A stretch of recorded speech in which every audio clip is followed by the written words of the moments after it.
Hello বন্ধুরা, কেমন আছো তোমরা সবাই? আশা করি তোমরা সবাই ভালো আছো। সকলকে জানাই আমার তরফ থেকে শুভ সন্ধ্যা। আজকে সন্ধ্যাবেলায় ছেলেকে নিয়ে চলে গেছিলাম একটু ঘুরতে। আমাদের এখানে ভারত সেবা আশ্রম আছে। খুব সুন্দর, এই সন্ধ্যের টাইমটা খুব সুন্দর। আরতি, পুজো হয়, তারপরে পায়েস দেওয়া হয় প্রসাদে। আর পায়েসটা এত সুন্দর খেতে হয়, মানে যে একবার খাবে সে আবার নেবে। আমরা আগে তাই করতাম। আমার যখন বিয়ে হয়নি তখন আমি এই আশ্রমে আসতাম বান্ধবীদের সঙ্গে আড্ডা মারতে, গল্প করতে। একবার পায়েস দেওয়ার পর এতই ভালো লাগতো যে আর একবার চেয়ে নিতাম। তো আজকে আমাদের পায়েস খাওয়ার সুযোগটা হয়নি, কারণ ছেলেকে নিয়ে একটু অন্য জায়গায়ও যেতে হবে। যাই হোক, আর আমার ছেলে তো সারাক্ষণ দৌড়ে দৌড়ে বেড়েছে। দেখো কি সুন্দর লাগছে, দেখো জায়গাটা এত সুন্দর লাগছিল সন্ধেবেলায়।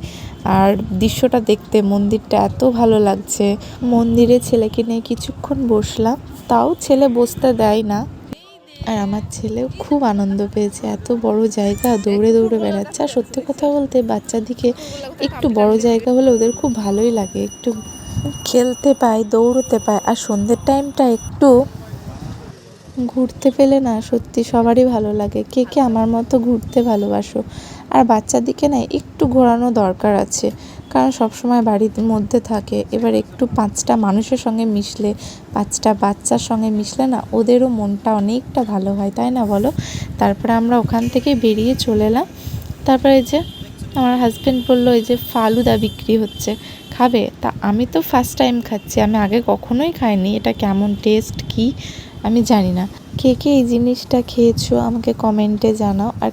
আর হ্যাঁ, কে কে আমার মতো ঘুরতে ভালোবাসো সেটাও কিন্তু জানাতে ভুলো না। আর আমার ভিডিও ভালো লেগে থাকলে একটা লাইক কমেন্ট করে দিও।